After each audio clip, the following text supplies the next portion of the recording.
Bismillahirrahmanirrahim. Assalamualaikum warahmatullahi wabarakatuh. Innal hamdalillah nahmaduhu wa nasta'inuhu wa nastaghfiruh wa nastahdihi wa na'udzu billahi min syururi anfusina wa min sayyiati a'malina may yahdihillahu fala mudhillalah wa may yudlilhu fala hadiyalah. Asyhadu an la ilaha illallah wahdahu la syarikalah wa asyhadu anna Muhammadan abduhu wa rasuluh.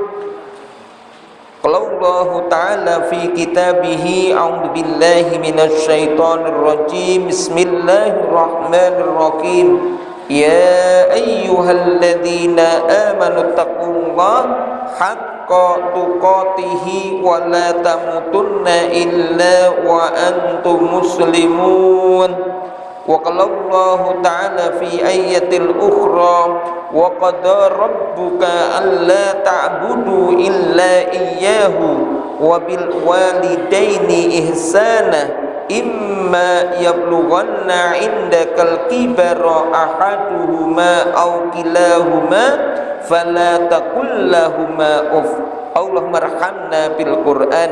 Ikhwani wa akhwati arsyadakumullah, puji syukur kehadirat Allah Subhanahu wa taala yang masih memberikan kenikmatan, kesehatan, begitu juga kesempatan kepada kita semuanya sehingga kita bisa hadir, kita bisa datang dan berkumpul dalam satu majelis yang luar biasa, yaitu majalisul ilm.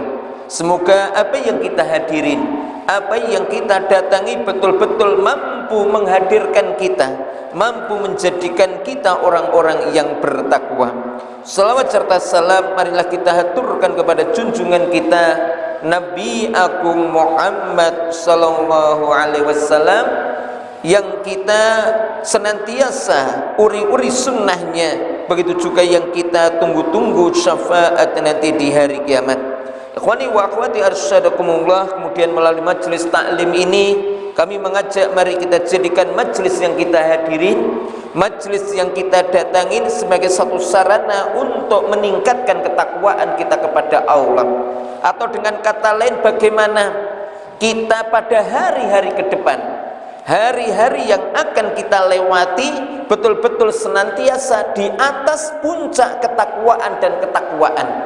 Karena ketika kita ini senantiasa di atas puncak-puncak ketakwaan, ketika kita ini senantiasa di atas puncak amal-amal ibadah, maka ketika kita nanti dipanggil oleh Allah atau ketika kita dimatikan oleh Allah, betul-betul di atas amal-amal soleh, dan inilah yang dinamakan husnul khotimah.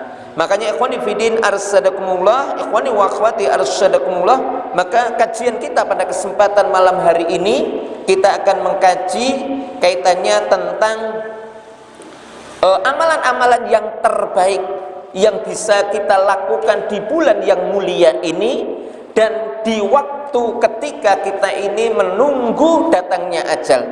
Ikhwani fidin arsadakumullah, jadi sekali lagi bahwasannya pada dasarnya di antara kita, jadi saya sampaikan, pada dasarnya kita ini sedang menunggu antri mati.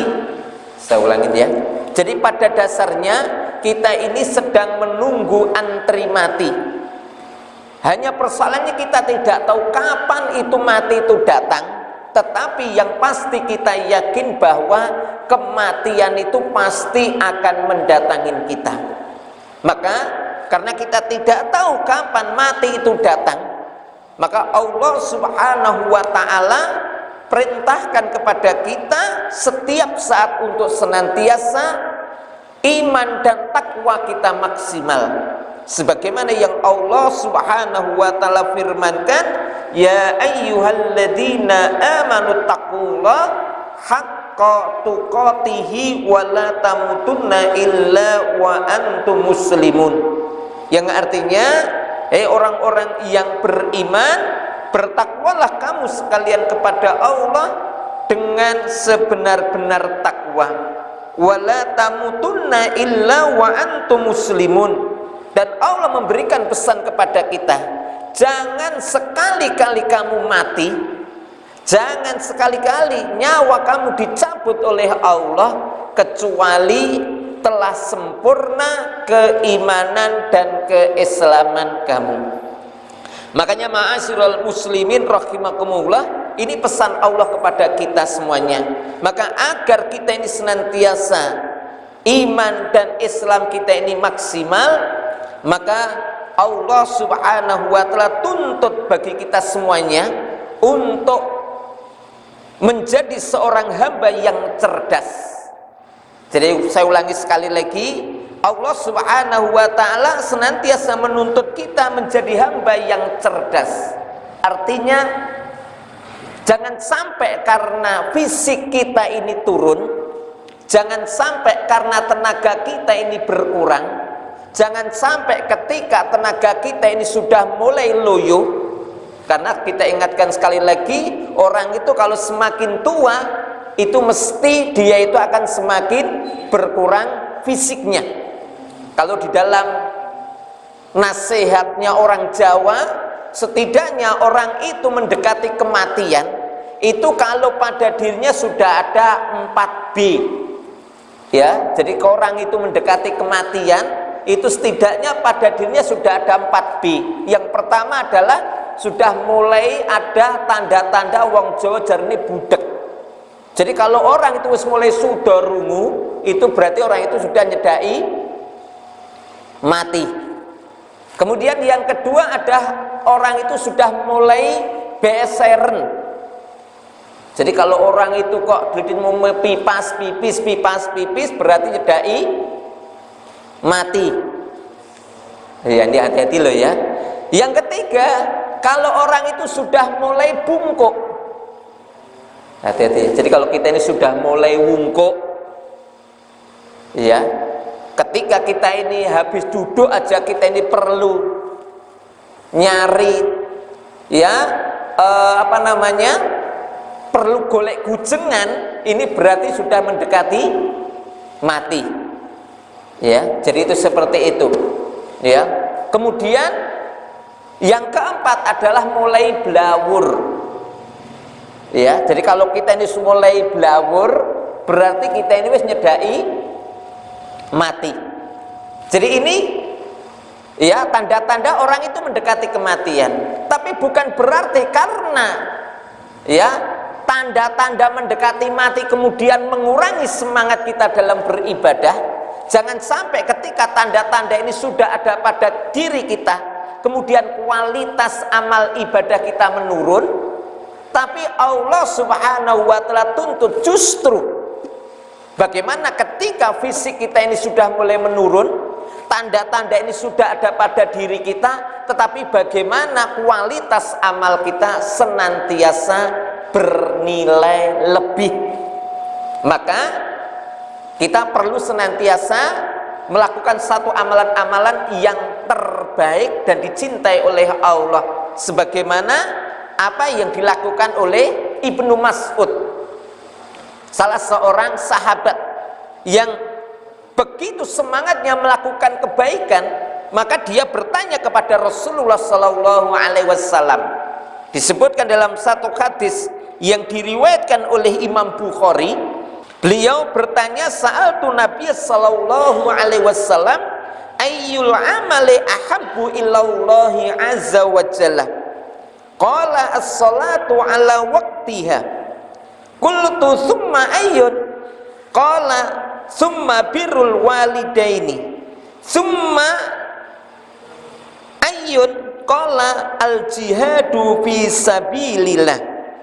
Yang artinya Abdullah bin Mas'ud satu kali pun wekdal menika tanggal datang Rasulullah sallallahu alaihi wasallam kanthi pitakenan ayyul amalin ahabbu ilallah. Ya Rasulullah, amalmu napa, amal ibadah menapa ingkang menawi niku kula tindakaken kula ditresnani kalian Allah Subhanahu wa taala.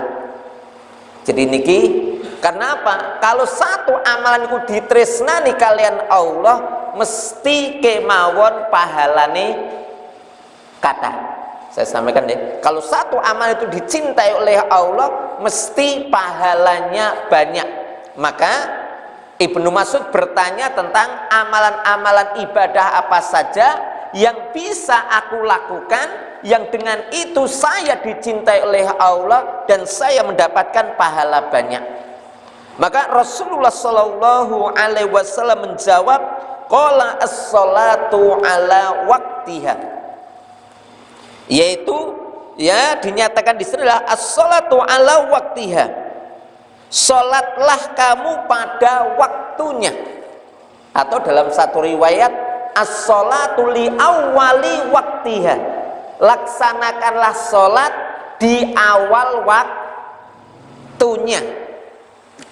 Artinya ketika itu sudah masuk waktu salat, maka segera kita mengerjakan salat. Nanti akan kita bahas. Ini yang pertama.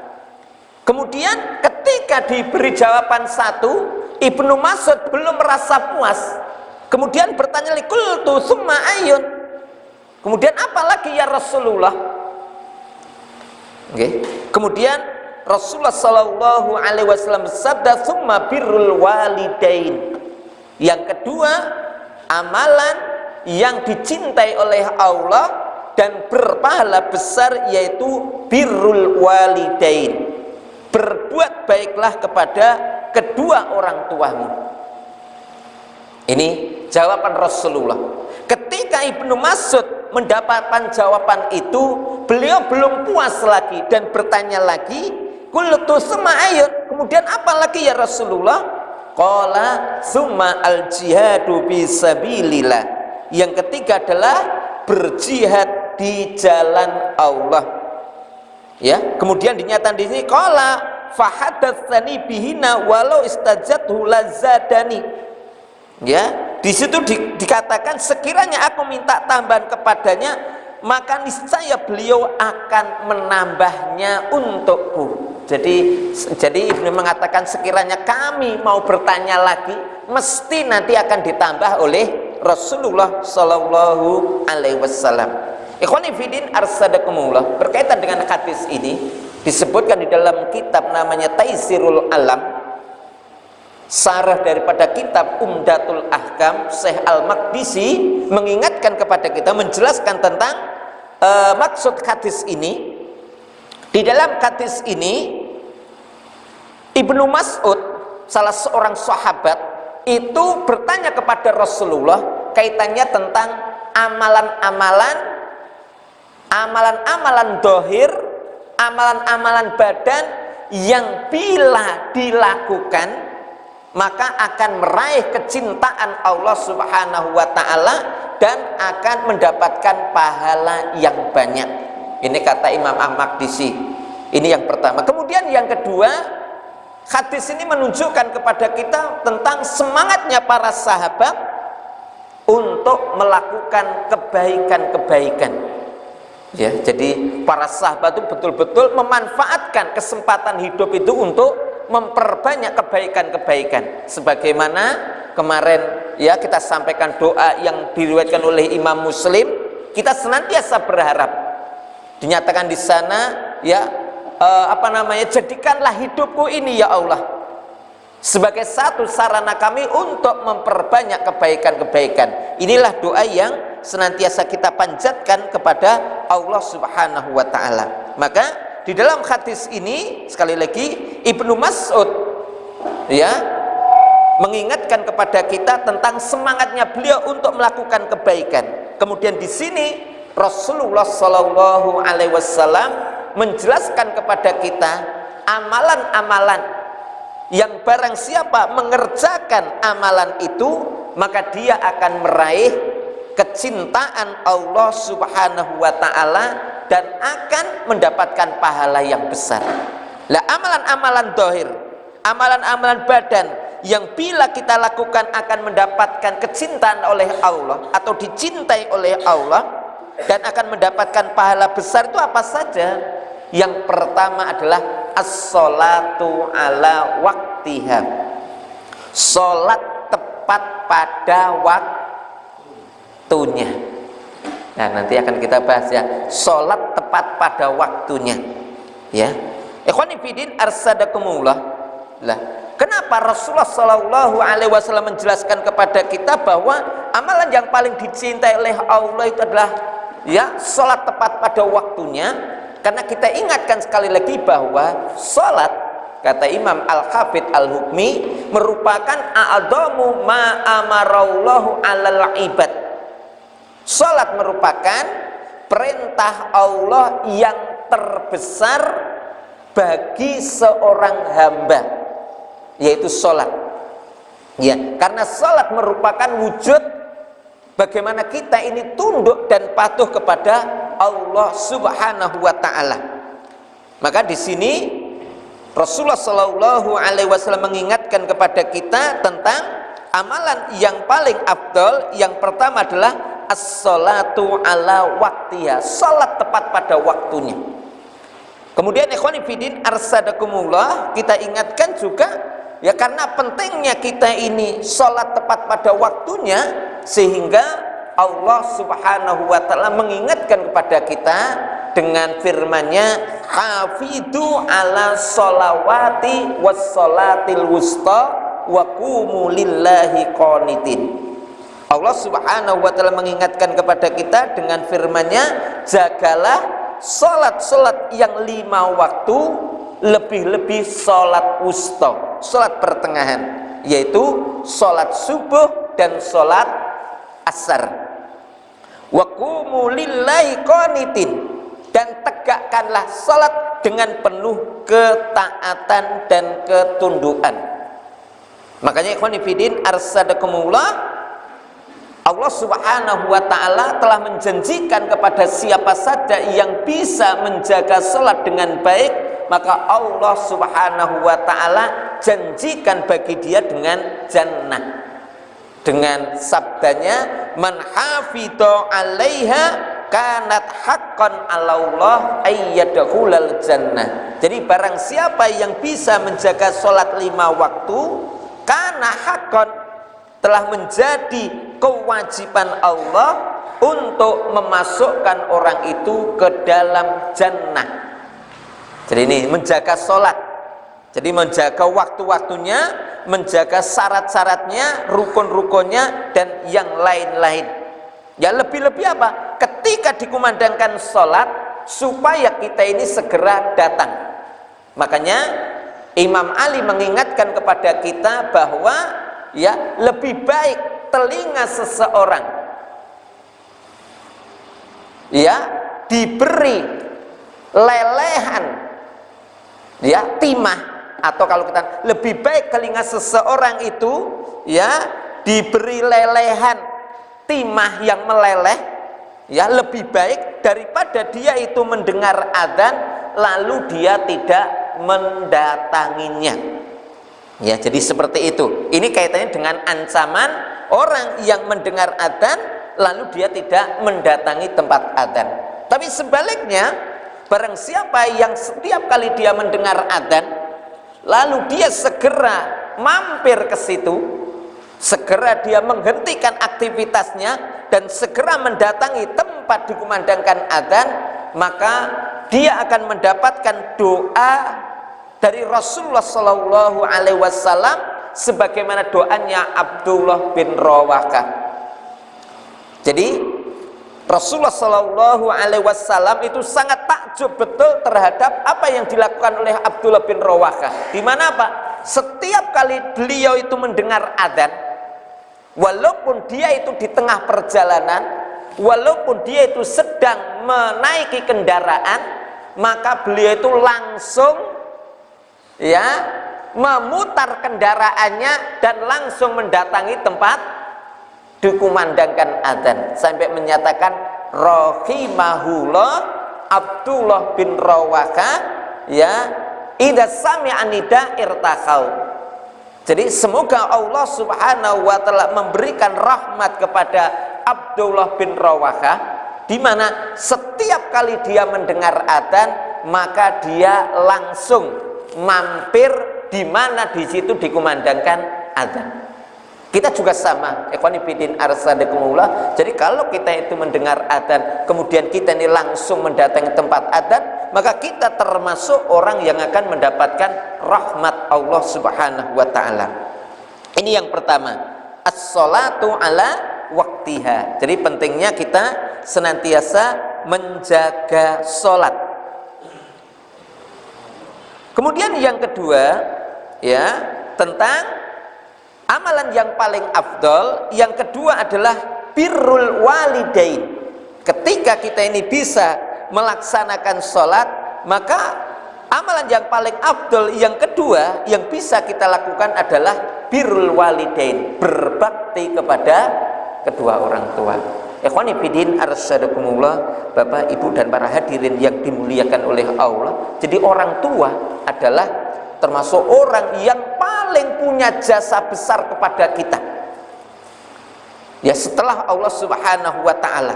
Karena kata Imam Al-Maqdisi, ya, dengan wasilah orang tua inilah, khususnya ibu, kita bisa lahir di muka bumi ini. Kata beliau begitu, ya.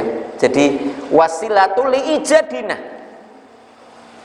Jadi orang tua kita, khususnya ibu, itu merupakan wasilah adanya kita di muka bumi ini. Maka, ya, tidak ada satu bentuk amalan yang paling afdol setelah kita ini beribadah kepada Allah kecuali birrul walidain, berbakti kepada kedua orang tua. Makanya ikhwan fillah arsadakumullah, ya, jadi dalam berbagai macam ayat Allah Subhanahu wa taala banyak memerintahkan kepada kita birrul walidain. Dan birrul walidain ditekankan kepada kita itu ketika kita ditunjuk orang tua kita untuk memeliharanya. Itu yang pertama. Kemudian yang kedua, lebih-lebih ketika orang tua kita ini sudah lanjut usia. Saya sampaikan, ya, penekanan kepada anak yang ditunjuk. Dan kita ingatkan sekali lagi, ya, bahwa yang paling punya kewajiban birrul walidain, yang paling punya kewajiban memelihara orang tua itu adalah anak laki, bukan anak perempuan. Kalau anak perempuan itu miliknya suami, ya, anak perempuan miliknya suami, dan termasuk surga nerakanya orang perempuan ada pada suami. Maksudnya, ya, sejauh mana ketaatan dia kepada suaminya, itulah nanti yang akan menghantarkan dia masuk ke dalam jannah. Sedangkan, ya, jannah dan narnya seorang laki-laki atau seorang anak sejauh mana dia berbakti kepada kedua orang tua. Makanya ikhwani fiddin arsadakumullah, khususnya kepada kita bapak-bapak sing pun sepuh-sepuh ini sejak dini harus sudah, ya, memilih di antara anak-anak kita nanti yang suruh ngopenin kita. Karena apa? Hari ini nyiapkan anak sing gelem ngopeni wong tua niku rekoso. Saya sampaikan, ya, hari ini nyiapke anak sing gelem ngopeni wong tua ki rekoso. Ya, kenapa? Kita ingatkan sekali lagi, rata-rata anak-anak kita kalau sudah yang namanya lulus SMA atau kadang sebelum SMA mereka itu sudah banyak merantau dan kebanyakan tidak siap tinggal di rumah. Maka sejak dini harus dipersiapkan anak kita, di antara anak laki-laki kita yang dipersiapkan untuk ngopeni kita orang tua. Itu yang pertama. Kemudian yang kedua juga, anak kita ini nanti ketika dia itu mencari istri juga sejak awal juga sudah dipeseni. Jadi kalau kita ini punya anak laki-laki yang memang kita siapkan untuk ngopeni kita, sejak awal kita sampaikan kepada anak kita, ya, supaya apa? Nah, kamu mencari istri itu bukan untuk kamu tok, tapi kamu mencari istri, ya, dijak ngopeni wong tuamu. Siap tidak? Nggih. Karena apa? Jangan sampai, ya, jangan sampai karena cintanya kita kepada istri kemudian melupakan kewajiban kita kepada orang tua. Makanya supaya kita tidak rame di belakang harinya, lebih baik sejak awal dirame nih. Jadi anak kita ketika melamar seorang gadis atau seorang wanita, sejak awal sudah harus ada namanya perjanjian. Nak, sampaikan kepada calonmu, sampaikan bahwasanya mau enggak saya nikahi, tapi dengan niat saya ajak memelihara orang tuaku. Supaya apa? Ini nanti tidak terjadi pertengkaran di belakang hari. Jadi kita ingatkan seperti itu. Jangan sampai kayak kisah Alqamah, karena lebih berat kepada istrinya, kemudian menyebabkan orang tuanya itu kemudian sakit hati, dan akhirnya menyebabkan ketika dia itu meninggal dalam keadaan atau ketika sakaratul maut betul-betul tersiksa. Jadi perlu ada kesepakatan awal, itu seperti itu. Ya, jadi ini kita ingatkan adalah birrul walidain, berbakti kepada kedua orang tua, lebih-lebih ketika orang tua ini sudah lanjut usia. Ya, makanya Allah Subhanahu wa taala berfirman di dalam surat Al-Isra ayat 23 dan 24, dan saya sampaikan berbakti kepada kedua orang tua itu terbagi menjadi dua. Yang pertama, ketika orang tua masih hidup. Ketika orang tua masih hidup. Jadi sebaik-baik birrul walidain itu adalah orang yang mampu meringankan beban orang tuanya. Saya sampaikan ya, sebaik-baik birrul walidain itu sing iso ngenteng-ngentenge betul beban orang tuanya. Di samping dia memelihara, tapi dia juga bisa meringankan beban orang tuanya. Itu adalah sebaik-baik birrul walidain, lebih-lebih ketika sudah lanjut usia. Makanya Allah Subhanahu wa taala berfirman dalam surat Al-Isra ayat 23 dan 24, dinyatakan di sana, a'udzubillahi minasyaitonir rajim, wa qadara rabbuka alla ta'budu illa iyyahu wa bil walidaini ihsana. Imma yablughanna indakal kibara ahaduhuma aw kilahuma fala taqul lahumā uffin wa la tanharhuma wa qul lahumā qawlan karīma wahfid lahumā janāha dzulli minar rahmati wa qur rabbirhamhuma kama rabbayani shaghira. Yang artinya, dan Tuhanmu telah memerintahkan supaya kamu jangan menyembah kecuali hanya kepada Allah. Ini kewajiban terbesar bagi seorang hamba. Kemudian yang kedua, wabil walidaini ihsana. Ketika seseorang itu sudah bisa beribadah kepada Allah, maka kewajiban terbesar yang kedua, supaya apa? Wabil walidaini ihsana, kepada kedua orang tuamu berbuat baiklah. Lebih-lebih imma yablughanna indakal kibara ahaduhuma, lebih-lebih bila salah seorang di antara orang tuamu itu sudah lanjut usia, au kilahuma, atau kedua-duanya lanjut usia. Saya sampaikan ketika orang itu lanjut usia, itu saya katakan sekali lagi, ini memang kondisinya sudah sangat berubah. Bahasane wong Jawa itu tambah angel, makanya dibutuhkan kesabaran. Makanya perlu tadi antara suami istri ya kudu lega tenanan. Ya, jadi kita katakan fala taqul lahumā uff wala tanharhuma, dan jangan kamu berkata kasar atau berlaku kasar kepada keduanya. Hati-hati loh. Jadi wong tua itu tambah tua, pertama ya tambah angel, kemudian yang kedua itu sensitif. Tambah tua niku angel tur sensitif. Hati-hati loh. Ya, maka ini hati-hati betul. Maka jangan sampai kita membentak sehingga nanti menyakiti hati orang tuamu. Kemudian idealnya itu segala permintaan orang tua kalau itu baik, kalau kita mampu, kita turutin. Ya. Kita diingatkan satu kisah, ya, ada seorang sahabat ketika orang tuanya itu kepengin ngelo empol wit ya apa namanya kurma, kata apa? Ngelo empol wit, pan kita ini ngelo empol kambil. Maka karena cintanya kepada ibu dia itu mung tuku wit kurma ditebang mung dijimuk empole bar kuwi dimasak. Mane kita mikirkan duit sak mono kae mung ora rugi ya, tapi kita ini karena kecintaan kepada orang tua.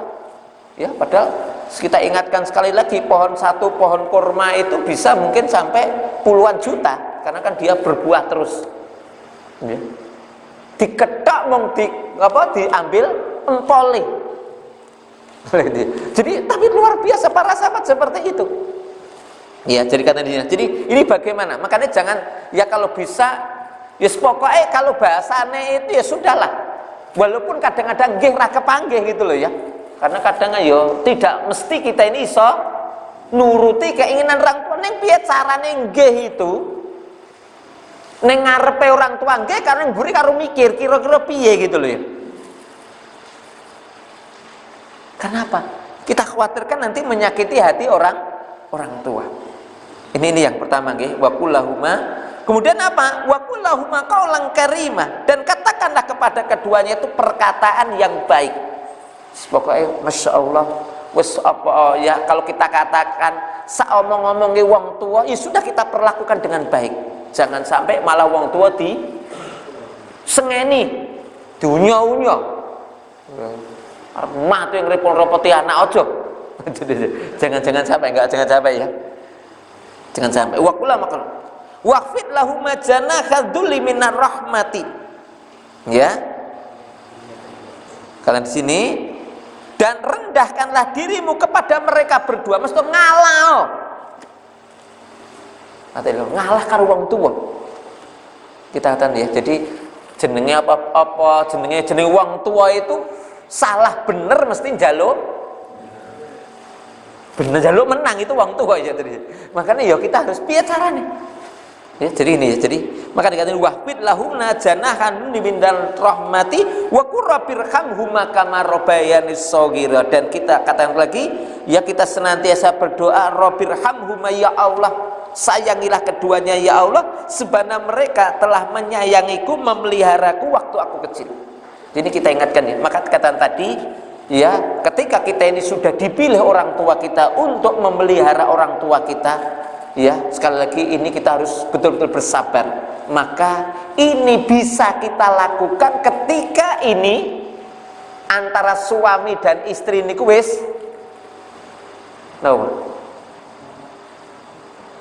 podo-podo sepakate.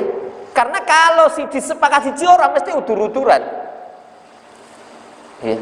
Dan kita ingatkan lagi juga sama, mungkin kalau kita ini juga masih muda pun juga sama, ketika kita ini satu rumah dengan orang tua, jadi memang yo ideale Pak, kalau kita ini karo wong tua, karena wong tua itu kadang-kadang walaupun wong tua tetap kepengen omah dewe, ya juga nggak apa-apa. Jadi kalau kita kon ngopeni tapi kita ini rumahnya berdekatan dengan wong tua, ya supaya apa? Ya wong tua bebas, kita juga bebas, tapi kita tidak juga melepaskan orang tua. Karena apa?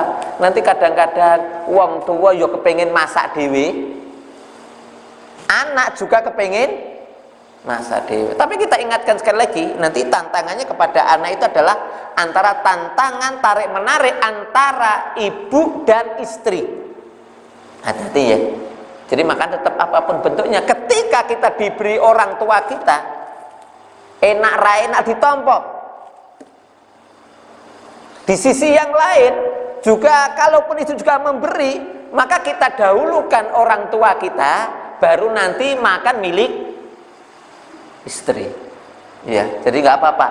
Ya, lebih baik kita itu diperenguti istri daripada diperengutin orang tua. Harus siap gitu, oke? Itu harus bersama seperti itu. Ini tadi birrul walidain. Kemudian selanjutnya para ulama mengingatkan, lalu bagaimana ketika kita ini sholat dipanggil orang tua?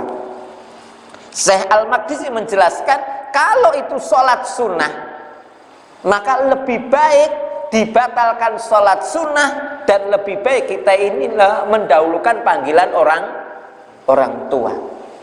Ya, jadi jangan sampai nanti kita terkena kasus seperti seorang ahli ibadah, ketika dia itu sedang sholat dan dipanggil oleh ibunya, dia bingung, mana yang lebih saya dulukan? Apakah saya melanjutkan sholat saya atau saya mendahulukan panggilan orang tuanya? Karena dia salah mengambil ijtihad sehingga menyebabkan ibunya sakit hati. Lalu apa? Muncul satu bentuk bahasane wong Jawa itu ujaran. Oh titenano le, oh gitu ya. Wes somben bakal kefitnah begitu nggih. Dan betul. Ya, jadi ini hati-hati nggih. Jadi ini makan tadi perlu ada kesepakatan bersama. Jadi kalau itu sifatnya sholat sunnah, ya, dan orang tua manggil, maka lebih baik kita mendahulukan orang tua kita dan membatalkan sholat kita. Tadi birrul walidain. Kemudian yang kedua, ketika orang tua sudah meninggal dunia. Jadi kita ingatkan sekali lagi, ya, bahwa kewajiban kita birrul walidain sampai kita ini mati. Saya sampaikan ya, kewajiban kita birrul walidain itu sampai kita ini mati, walaupun kita ini wis tua, tapi tetap kita ini dulu pernah punya wong tua. Maka kita masih punya kewajiban berbakti kepada kedua orang tua walaupun mereka telah meninggal dunia. Sebagaimana disebutkan dalam hadis yang diriwayatkan oleh Ibnu Majah, dinyatakan di sana, ja'a rajulun min Bani Salamata, datang seorang laki-laki dari Bani Salamah, kemudian bertanya, hal baqa syai'un abaruhuma, ya Rasulullah, apakah masih ada kewajibanku untuk berbakti kepada kedua orang tuaku mimba di mautihima, setelah ya kematian kedua orang tuaku? Maka Rasulullah Shallallahu Alaihi Wasallam jawab, na'am, iya. Apa itu ya Rasulullah? As-salatu alaihima. Ya, jadi kewajiban ya pertama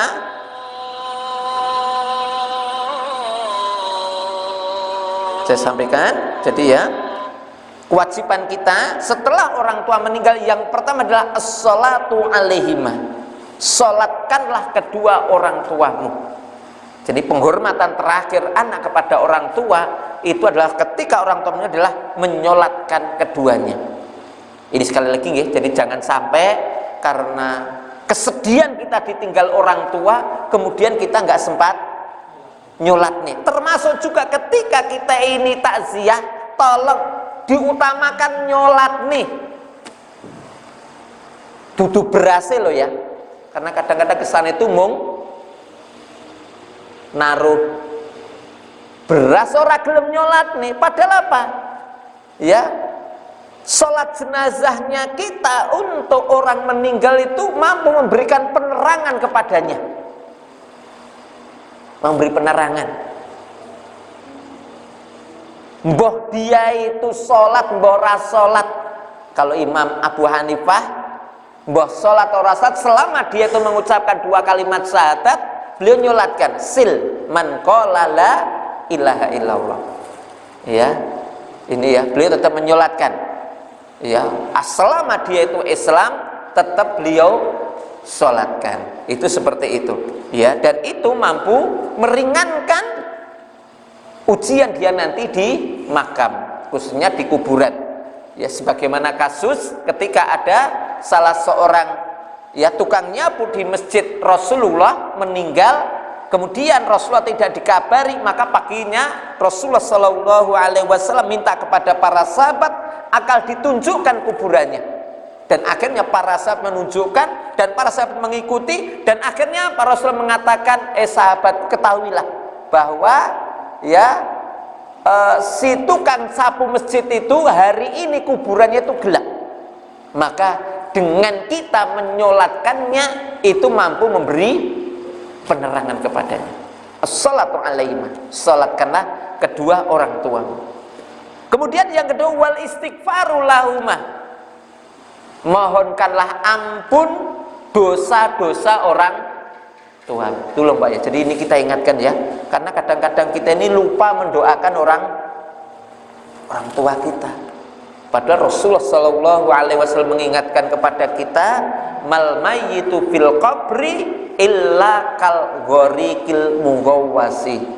Ya, seorang yang mati, yang telah dikubur itu diumpamakan seperti seorang yang kelelep, li ayyaghasa, yang dia itu tangannya ngawe-ngawe, yang tadiru dakwatan, menunggu bantuan yang dikirim dari anaknya, dari saudaranya, dari kawan dekatnya. Dia itu senantiasa. Kenapa? Karena mereka itu yang punya hubungan dekat. Karena apa? Kalaupun kita ini diundang, itu pas diundang wae gelem ndongake. Paner bar diundang, kira-kira ning omah ndongake enggak? Urung mesti. Sing gelem ndongake itu karena dia punya hubungan dekat. Maka faidah lahiqathu, kata Imam Rasul mengatakan, apabila seorang mayit itu mendapatkan kiriman doa, ahabba ilai minad dunya wa ma fiha. Jadi ketika mayit itu mendapatkan kiriman doa istighfar, permohonan ampun, itu lebih ia cintai daripada dunia dan seisinya.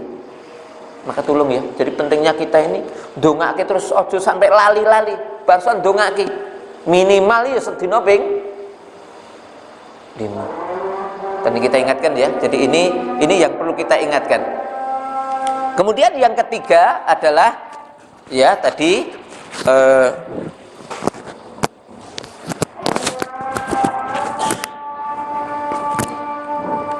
ini sekali lagi kembali pada persoalan tadi, ini kaitannya dengan orang tua ya. Kemudian apa? Dikatakan di sana, wa innallaha la yudakhilu 'alal mayyiti dakwatal hayyi nurun misl jibal. Dan sesungguhnya Allah Subhanahu wa taala ya memasukkan doa dari orang hidup kepada mayit di kuburan, itu Allah wujudkan cahaya besarnya sebesar gunung. Jadi walaupun kita mung donga Rabbik firli wali walidayya warhamhuma kama rabbayani shaghira, luar biasa. Itu bagi mereka itu nilainya besar sekali. Nilainya besar. Termasuk kita ini juga boleh. Rabbana ighfir lana wa li ikhwanina alladziina sabaquna bil, khususan ala siapa? Itu berarti langsung boleh.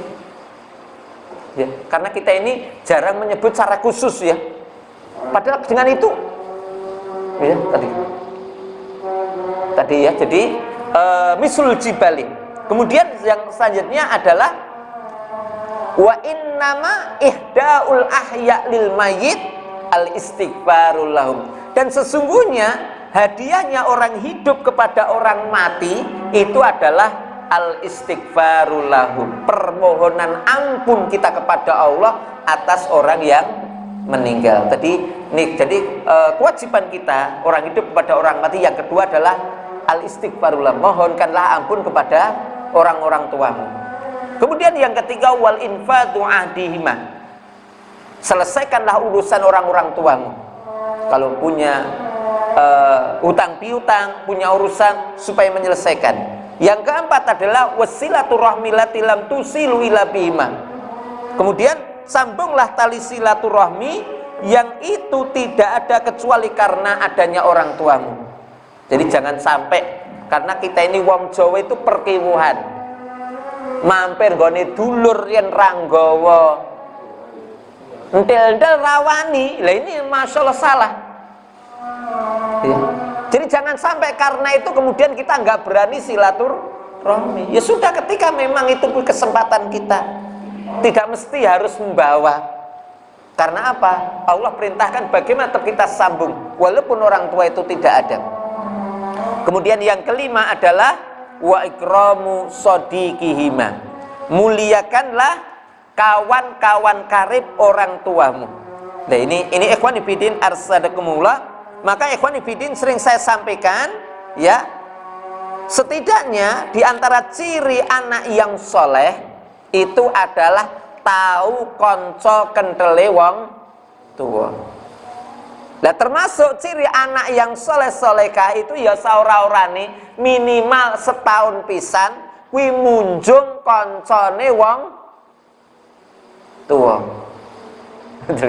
Jadi tentunya bagus kita punya tradisi dulu. Ketika mau lebaran tuh biasanya kae punjungen kae lho. Lah sapa Bu? Pak. Kae koncone bapak, koncone ibumu. Punjungen. Itu mengingatkan. Ya, ini penting ya. Jadi ini kita ingatkan kaitannya tentang birrul walidain.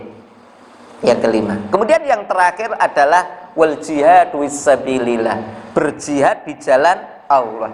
Sekali lagi, begitupun juga sama, berjihad di jalan Allah itu ketika itu fardu kifayah, maka lebih diutamakan memelihara orang tua. Jadi ketika itu fardu kifayah, sebagaimana disebutkan dalam hadis ini, dinyatakan di sana bahwa ja'a rajulun ila Nabi sallallahu alaihi wasallam fasta'dzanahu fil jihad faqala ahayyi walidaka qala na'am qala fa fihima fajahid. Jadi datang seorang laki-laki kepada Nabi sallallahu alaihi wasallam dan dia minta izin untuk ikut berjihad. Maka Rasul mengatakan, apakah orang tua masih hidup? Naam, masih ya Rasul.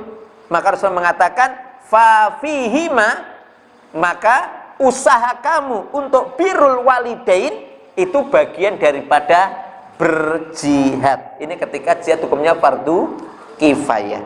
Ya, berbeda ketika itu fardu ain, itu tidak bisa kita tinggalkan. Lah ini ikhwan fillah arsadakumullah, beberapa perkara, jadi amalan-amalan yang bisa kita lakukan, khususnya apalagi kita hari ini masih berada di bulan mulia, yaitu bulan Dzul Qa'dah atau bulan Selo.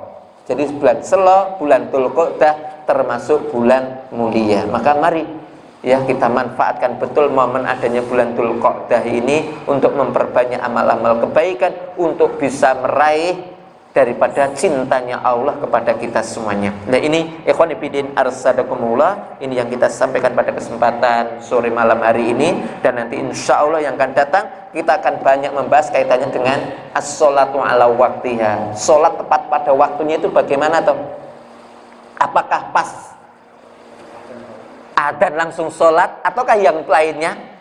Ya, karena ada beberapa tempat itu ya sholat tepat bisa jadi nanti awal waktu, bisa jadi nunggu rodo. Itu nanti pembahasan yang akan datang insya Allah. Ya, jadi kita nanti akan banyak membahas sekitar kaitan dengan waktu-waktu yang paling afdal untuk melaksanakan sholat insya Allah. Demikian ikhwan fillah arsadakumullah yang kita sampaikan pada kesempatan malam hari ini. Semoga ini bermanfaat. Sekali lagi mari kita manfaatkan momen hidup ini dengan sebaik-baiknya, dengan amal-amal yang terbaik. Harapannya bagaimana ketika kita nanti dipanggil oleh Allah betul-betul di atas puncak keimanan dan di puncak amal-amal soleh kita. Demikian yang kita sampaikan, semoga ini bermanfaat. Subhanakallahumma bihamdika asyhadu an la ilaha illa anta astaghfiruka wa atubu ilaik. Akhir wa kalam billahi taufiq wal hidayah. Wassalamualaikum warahmatullahi wabarakatuh.